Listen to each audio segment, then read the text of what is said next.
혼자 걷는 길은 힘들고 외로워도 함께 가는 길은 즐겁고 힘이 납니다. 초보 신앙인들의 손을 마주잡고 안내해주는 시간, 내일은 나도 신자.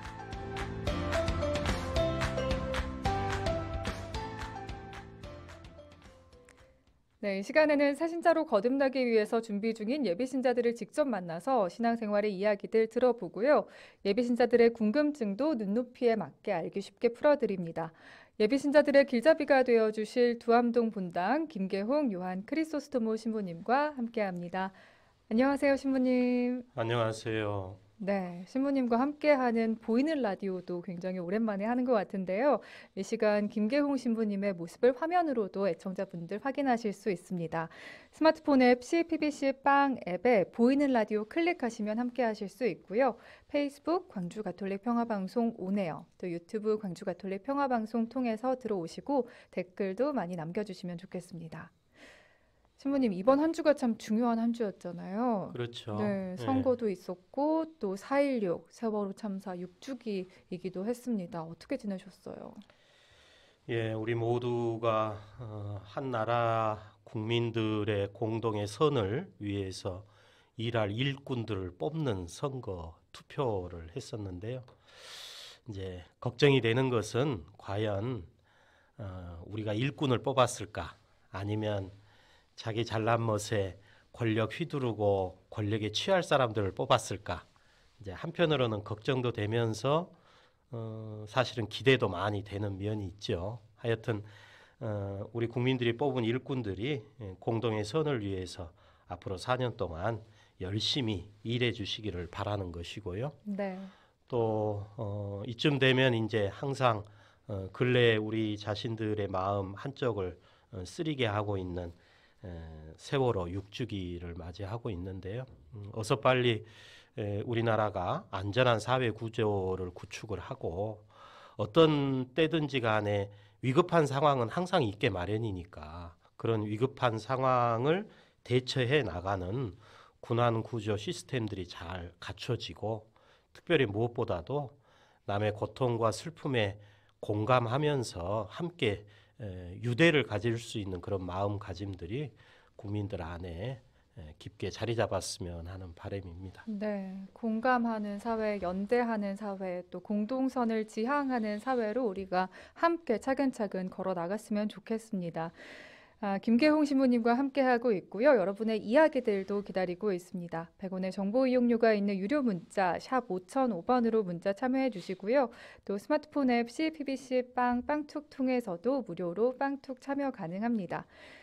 내일은 나도 신자 여러분의 각종 궁금증들, 예비신자들의 이야기들 들어보는 시간인데요. 편수민 PD가 오늘은 어떤 분당의 예비신자와 이야기를 나눠봤는지 지금 함께 만나보겠습니다.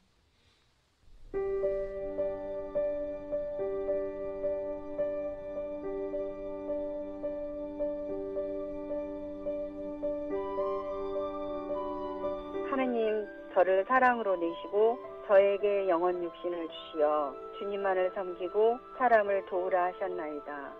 저는 비록 죄가 많사오나 주님께 받은 몸과 마음을 오롯이 도로 바쳐 찬미와 봉사의 제물로 드리오니 어여삐 여기시어 받아주소서. 기도문 중에 봉헌 기도문이 있거든요. 굉장히 좋아하는 시처럼 아름다운 기도문인 것 같아요. 하느님, 제가 죄를 지어 참으로 사랑받으셔야 할 하느님의 마음을 아프게 하였기에 악을 저지르고 선을 멀리한 모든 잘못을 진심으로 뉘우치나이다. 아멘. 승의 기도도 굉장히 그 하루 일과를 마무리하면서 저녁에 가서 이제 마음속으로 하면 굉장히 좋더라고요.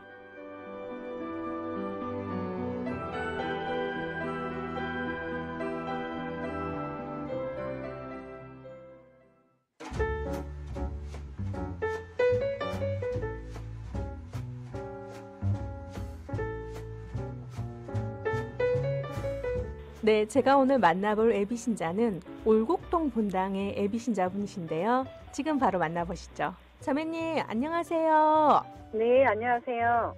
올곡동 본당 예비신자 이향숙입니다. 반갑습니다. 코로나19로 인해서 본당 미사뿐 아니라 예비신자 교리 교육까지 중단이 된 상태입니다. 본당 분위기는 어떻습니까? 저희 단체로 대화방 이렇게 하고 있는데 거기에 자료 공유하고 있고요. 성당 내에서는 이제 방송으로 미사를 하라고 공지가 된 상황이에요. 코로나19로 인해서 전 교구가 어려움을 겪는 요즘입니다. 이제 우리 자매님께서 예비 신자로서 응원 메시지를 남겨주시면 좋을 것 같아요. 모든 사람이 원하고 있는데 코로나19가 하루빨리 종식이 돼가지고 모두가 건강한 모습으로 성당에서 뵐 수 있기를 기대합니다. 올곡동 본당은 어떤 계기로 발걸음을 하셨는지 궁금합니다. 친구 소개로 작년 5월에 입교하여 교육을 받게 됐는데요. 그 친구 같은 경우는 이제 자주 볼 수 있는 친구였는데 이제 항상 특정 기도라든가 이런 것들을 하더라고요. 근데 이제 저만 이제 이렇게 믿음 생활이 제외된 상태였는데 그분들을 오랜 시간 동안 이렇게 보면서 그분들의 믿음과 이렇게 성실함이 저한테 다가오더라고요. 그래서 이제 제가 올곡동 성당을 택해서 교리를 받게 됐어요. 입교시 당일에 어떤 기분이 드셨는지 궁금합니다. 처음 발을 딛는 성당이기도 했는데 약간은 설레임이 있었어요. 그리고 약간의 두려움이랄까 이런 거 있었는데 생각지 않게 그 성당의 어르신들이 굉장히 따뜻하게 저를 반갑게 해주시더라고요. 처음 봤는데도. 그래서 굉장히 그게 신앙심의 따뜻함이라고나 할까? 굉장히 따뜻했습니다. 그렇다면 입교 후에 예비신자 교리 교육 받으시면서 혹시 가장 기억에 남았던 일이 있다면 어떤 일이 있었을까요? 교리 공부 과정에 그 영화 제목이 아마 나사렛 예수였나? 그 영화를 보면서 예수님의 삶, 죽음, 그리고 십자가에 못 박혀서 돌아가셨다가 다시 이렇게 부활하시는 그 장면을 보고 굉장히 감동이 남달랐던 것 같아요. 예수님이 정말로 거기에서 돌아가셨거든요. 근데 그 예수님께서 부활하는 장면, 그 장면에서 굉장히 제가 감회가 깊었죠. 성당을 다니기 시작하면서 어떤 점이 좀 달라졌다고 느끼시나요? 저희가 이제 식사하기 전이라든가 식후 이렇게 기도문을 하는 게 있는데 성당 식구들하고 같이 있을 때는 성부와 성자와 성령께 이렇게 하고 그런 점들이 가장 크게 달라진 부분이죠, 저한테는. 그렇죠. 생활 자체가 바뀐다는 게 굉장히 달라지게 느껴지실 것 같아요. 혹시 원래 예정됐던 세례 일자를 좀 여쭤봐도 될까요? 이번 4월 부활절 전날에 제가 세례를 받기로 돼 있었는데 코로나로 인해서 저희가 2월 달부터 교리 공부가 중단되었거든요. 그래서 저희 성당에서는 아마 8월에 제가 세례를 받게 될 것 같아요. 4월에 예정이었다면 마음에 세례명을 좀 정하시기도 하셨을 것 같은데 어떻습니까? 예수님의 어머니가 마리아시잖아요. 그리고 그분의 항상 그 겸손하고 순명의 삶을 가진 성모님을 제가 모토로 삼고 싶어서 저도 마리아라고 이렇게 했습니다. 함께 교리 교육 받으셨던 예비신자분들 만나지 못하고 계시는 상태이실 것 같아요. 그 분들께 전하고 싶은 말이 있다면 해주시겠습니까? 코로나로 인해서 이렇게 교리 공부는 중단되었지만 저희가 8월에 노력을 해서 세례를 받고 다 함께 신앙의 여정을 꾸준히 하면서 성실한 삶을 사는 우리 교우가 되었으면 좋겠어요. 올곡동 본당 자랑을 해주신다면 어떤 점을 좀 해주시고 싶으세요? 주일에 이렇게 성당을 가면 어느 날인가 지하 식당에서 저기 음식을 이렇게 하셔가지고 주변에 그 독거노인이라든가 소외 계층에게 반찬을 3-4가지를 포장을 해서 방문에 갖다 드리는 그런 아름다운 봉사 그 마음을 보고 굉장히 올곡 성당에 아름다움이 있다라는 걸 알게 됐어요. 아직 주위에 묻지 못했던 가톨릭 신앙적 궁금증이 있었다면 지금 말씀해 주시겠습니까? 영화를 보면서도 그랬지만은 과연 예수님의 부활이 어떻게 해서 일어났는지 그게 굉장히 묻고 싶은 거죠. 신앙생활 하면서. 예수님께서 십자가에 못 박혀서 돌아가셨는데 신자들이 굉장히 간절히 원하고 그랬을 때 예수님께서 부활하셨잖아요. 근데 그렇게 간절히 원한다고 해서 과연 예수님이 부활했을까? 이제 그게 굉장히 궁금해요. 간절한 마음은 2000년 전이나 지금이나 같은데 그 시기에 부활을 하신 거잖아요. 그게 네. 궁금하다는 말씀이세요? 네. 혹시 또 다른 궁금증은 없으세요? 예수님의 일대기가 나오는 국가복음을 지금 필사를 하고 있거든요. 그거를 계속 이렇게 쓰다 보니까 예수님의 생활하고 저희 생활하고는 거의 일맥상통하는데 그 시대에 예수님의 부활 탄생, 그 성경 말씀에서 일어나는 일들인데 신들의 그 기적이라고 해야 되나요? 그거를 요즘은 그런 기적이 없죠. 그게 굉장히 궁금한 사항이죠. 왜 그때는 기적이 있었는데 지금은 없나 이런 게 궁금하세요? 네네. 네, 알겠습니다. 예, 예전에 몰랐던 비. 비우면 채워주시는 나눔과 섬김을 실천하여 자, 자신에게 부끄럽지 않는 신앙이 되겠습니다. 김계영 신부님, 저의 궁금증을 풀어주세요. 월곡동 본당 화이팅!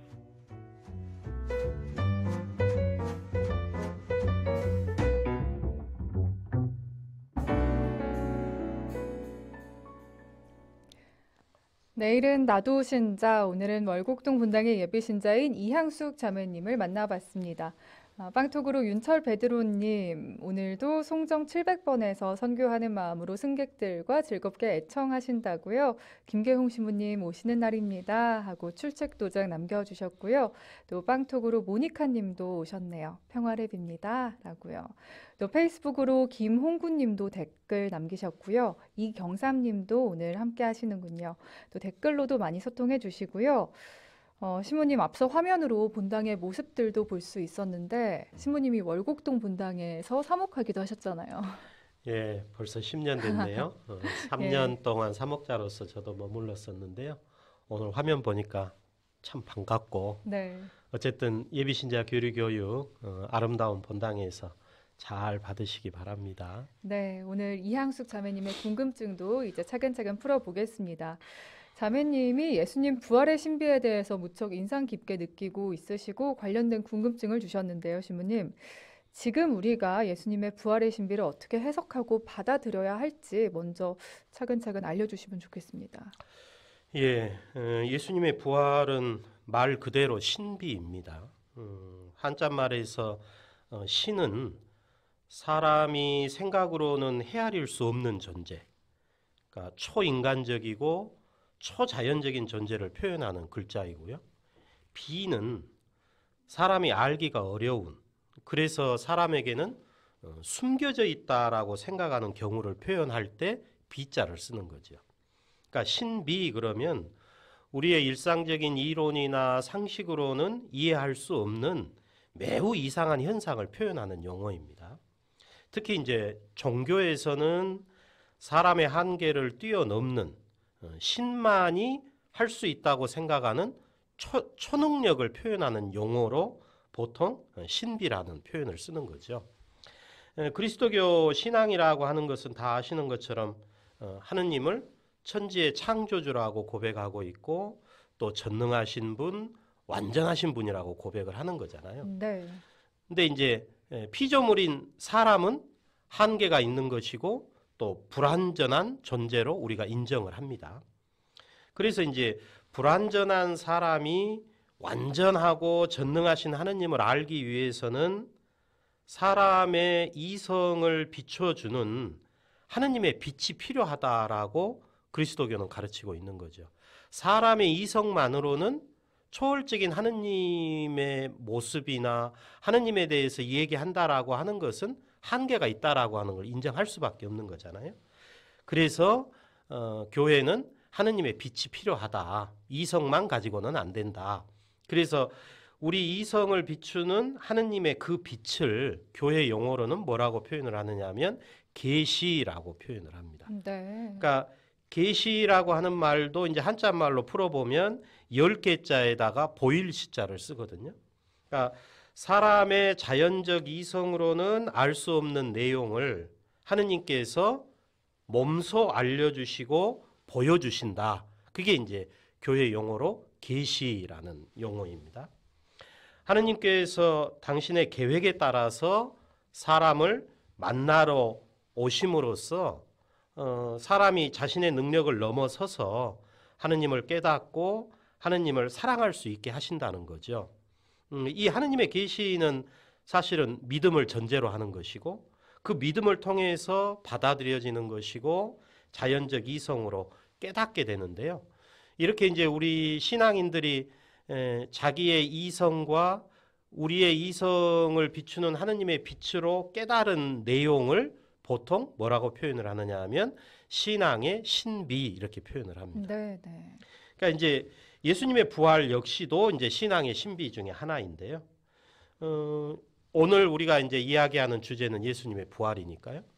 예수님의 부활은 사실은 성경의 증언을 통해서 보면 역사적인 사건이면서 동시에 역사를 초월하는 신앙의 신비입니다.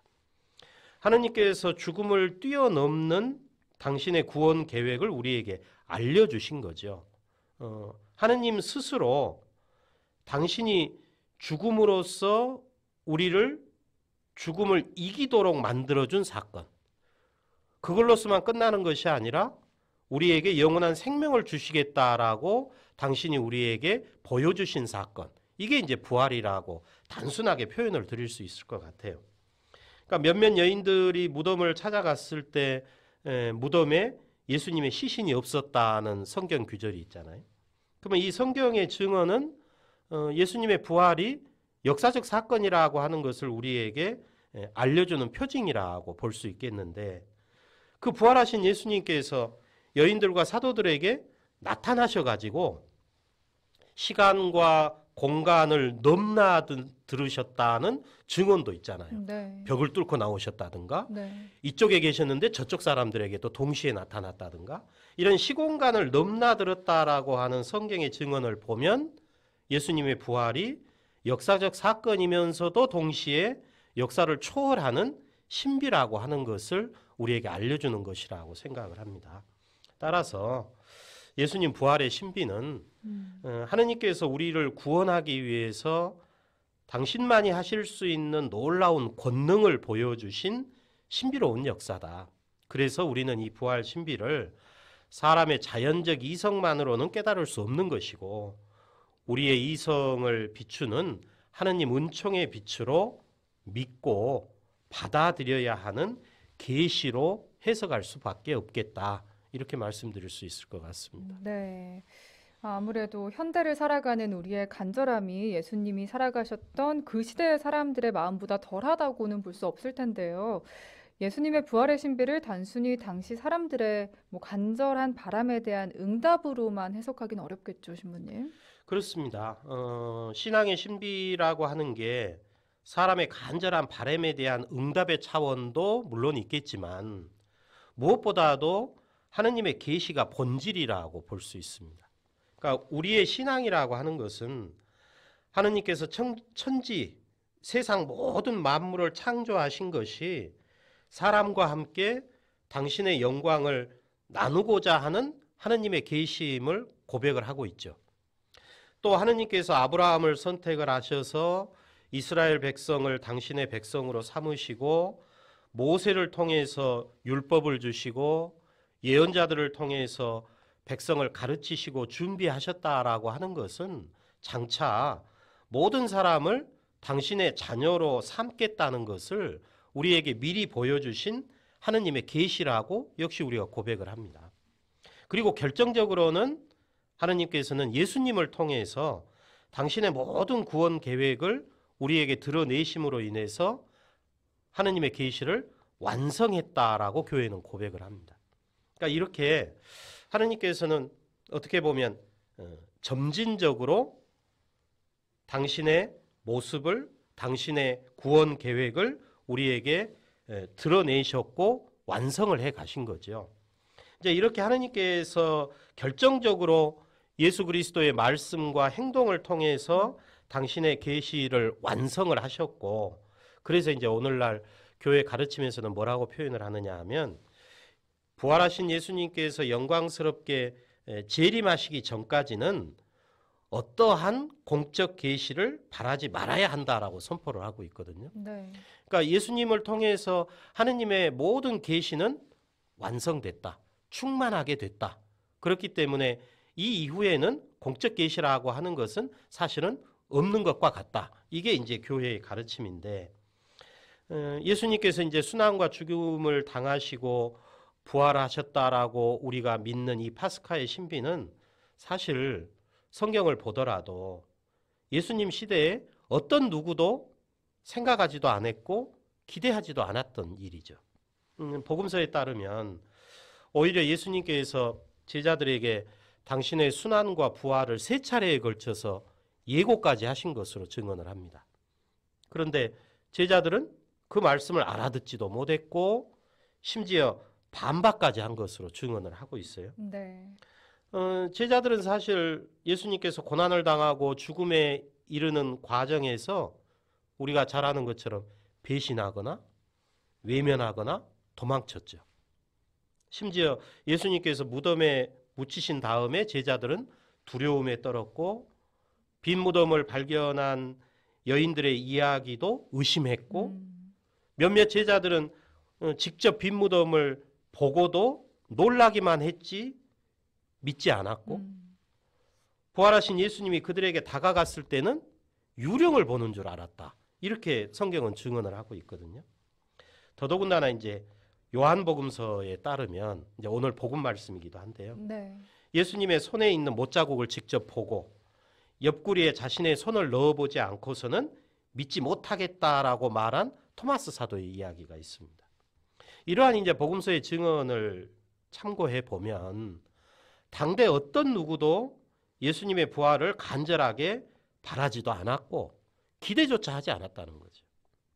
그래서 예수님의 부활은 전적으로 하느님의 구원 계획이고 하느님의 계시 사건이다. 이렇게 이제 말씀드릴 수 있을 것 같아요. 따라서 신앙의 신비에서는 우리를 향한 하느님의 자애가 항상 먼저입니다. 그 다음에 그 하느님의 자애를 믿고 희망하면서 내어 맡기는 우리의 간절함이 더해질 때 신앙의 신비 안에서 드러나는 하느님의 권능과 은총의 선물이 더 풍요로운 현실이 되지 않을까 생각합니다. 네, 그렇습니다.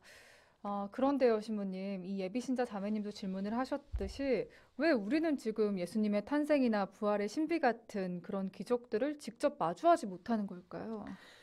예, 기적이라는 표현을 하셨는데요. 네. 한자말로 특이할 기자에다가 발자취 적자를 씁니다. 그러니까 풀어보면 상식적으로 생각할 수 없는 특이한 행적이다. 이렇게 이제 풀어볼 수 있을 것 같은데요. 종교에서는 사람의 힘으로는 불가능한 일이 신의 권능으로 이루어진 일을 표현을 할 때 기적이 일어났다. 이렇게 얘기를 합니다. 기적을 신앙 안에서 이루어지는 하느님의 권능이라고 우리가 받아들인다면 그 기적 역시 하느님의 자애에서 비롯된 것이라고 할 수 있습니다. 그렇다면 기적은 우리의 바램대로 요구할 것이 아닙니다. 기적은 하느님의 섭리를 믿고 하느님의 자애에 의지할 때 이루어지는 거죠. 네. 그러니까 기적 역시 하느님의 뜻과 계획을 드러내는 계시라고 할 수 있습니다. 그래서 신약 성경에서 증언하고 우리가 신약 성경을 읽을 때마다 보게 되는 예수님의 기적이라고 하는 것은 사실 예수님의 신성을 나타내는 계시의 표징들이죠. 그래서 기적이 하느님의 계시라면 이 역시 함부로 간청해서는 안 되겠다. 물론 우리 시대에 어떤 경우 어떤 개인에게 하느님의 계시가 사적으로 이루어지기도 했고 앞으로도 이루어질 수 있을 것입니다. 이 사적으로 이루어진 하느님의 계시는 방금 전에 말씀드렸던 것처럼 예수 그리스도를 통해서 결정적으로 완성된 공적 계시를 수정한다든가 보완하는 것이 아닙니다. 사실 사적 계시라고 하는 것은 한 개인이나 혹은 어떤 시대에 공적 계시에 따르는 삶을 더욱 충실하게 충만하게 살 수 있도록 돕는 역할을 할 뿐이거든요. 네.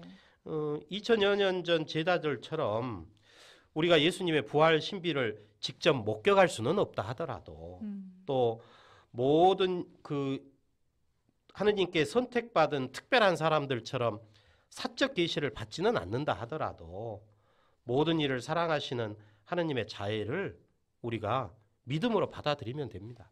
그리고 그 하느님의 자애에 우리를 내어 맡기는 태도를 잃지 않고 예수 그리스도를 통해서 이미 우리에게 계시된 진리를 지성과 의지로 따르는 삶이야말로 참다운 신앙인의 길이지 않을까. 부활하신 예수님께서 확실한 체험을 하기 원했던 토마스 사도에게 하신 말씀, 그것은 곧 오늘 우리에게도 해당되는 말씀이지 않나 싶습니다. 네. 너는 나를 보고서야 믿느냐? 보지 않고도 믿는 사람은 행복하다. 이 말씀이 오늘 우리에게도 적용된다라고 볼 수 있겠죠. 네. 지금 우리는 부활 시기를 살아가고 있는데요, 신부님. 마지막으로 저희가 부활 시기 어떻게 보내면 좋을지 한 말씀 해주시면 좋겠습니다. 예, 예수님의 부활 신비를 믿고 또 자신의 부활을 희망하는 그리스도교의 신앙은 처음부터 그리스도교 신앙의 핵심 요소였습니다. 바오로 사도는 그래서 이렇게 고백을 했죠. 그리스도께서 되살아나지 않으셨다면 여러분의 믿음은 덧없고 여러분 자신은 아직도 여러분의 죄 안에 있을 것입니다. 따라서 이제 우리가 신앙 안에서 예수님 부활의 신비를 기념하는 부활 시기의 의미를 간략하게 말씀드리면 이렇게 말씀드릴 수 있을 것 같아요. 첫 번째는 예수님 부활은 예수님께서 친히 행하시고 가르치신 모든 것이 하느님의 구원 계획이었음을, 구원의 역사였음을 확인해 주는 것이다. 그러니까 바오로 사도의 고백처럼 그리스도께서 되살아나지 않으셨다면 우리의 복음 선포도 헛된 것이고 믿음도 헛된 것이다. 예수님의 부활은 하느님께서 예수님을 통해서 당신의 모든 것을 우리에게 보여주셨다라는 사실을 확인해 준 사건이다. 이렇게 이제 말씀드릴 수 있겠고요. 네. 두 번째는 예수님의 부활은 예수님의 신성의 진실성을 우리에게 확인해 준 것이다. 바오로 사도 역시 이렇게 증언했습니다. 우리 주 예수 그리스도는 죽은 이들 가운데에서 부활하셔서 힘을 지니신 하느님의 아드님으로 확인되신 분입니다. 그러니까 예수님의 부활이라고 하는 것은 하느님께서 사람의 구원을 위해서 스스로 사람으로 태어나신 강생의 신비를 하느님만의 방식으로 완성하신 거죠. 그래서 하느님께서는 우리가 상상할 수 없는 방식으로 우리를 사랑하고 있다는 사실을 확인해 준 사건이다. 이렇게 이제 말씀드릴 수 있겠고, 네. 이제 마지막 세 번째로 말씀드릴 수 있는 것은 예수님의 부활은 장차 우리 부활의 원천이자 희망이다라고 하는 것입니다. 예수님께서 죽은 이들 가운데에서 부활한 첫 번째 사람이 되셨다는 거죠. 우리에게는 이게 새 생명의 길이고 또 하느님과 함께 영원히 살 수 있는 은총의 길이 열린 것이라고 생각을 합니다. 죄로 생겨난 죽음에 대한 승리이면서 하느님 은총의 삶에 새롭게 참여하게 된 것입니다. 그래서 예수님 부활은 하느님께서 우리와 함께 영원한 삶을 누리기를 바라시는 분임을 다시 한번 우리에게 확인해 준 사건이다. 그래서 이 세 가지 의미만이라도 새겨보시면서 지금 이 부활 시기를 잘 보내시기를 바랍니다. 네, 부활 시기 보내면서 마치 한편의 부활 특강을 들은 것 같은 그런 기분이기도 했는데요. 빵톡으로 바오로 짱짱님이 부활을 축하드립니다 하시면서 신부님의 말씀이 내 마음의 스폰지처럼 와닿습니다. 정말 영성적인 시간이 되네요. 남기셨고요. 영숙 모니카님도 신부님의 말씀 잘 듣고 있습니다. 라고요. 네, 오늘은 월곡동 분당의 예비신자인 이향숙 자매님의 궁금증으로 함께했습니다. 네, 궁금증 자세히 풀어주신 두암동 분당 김계홍 요한 크리소스토무 신부님 감사 인사드리면서 여기서 인사 나눌게요. 신부님 감사합니다. 감사합니다.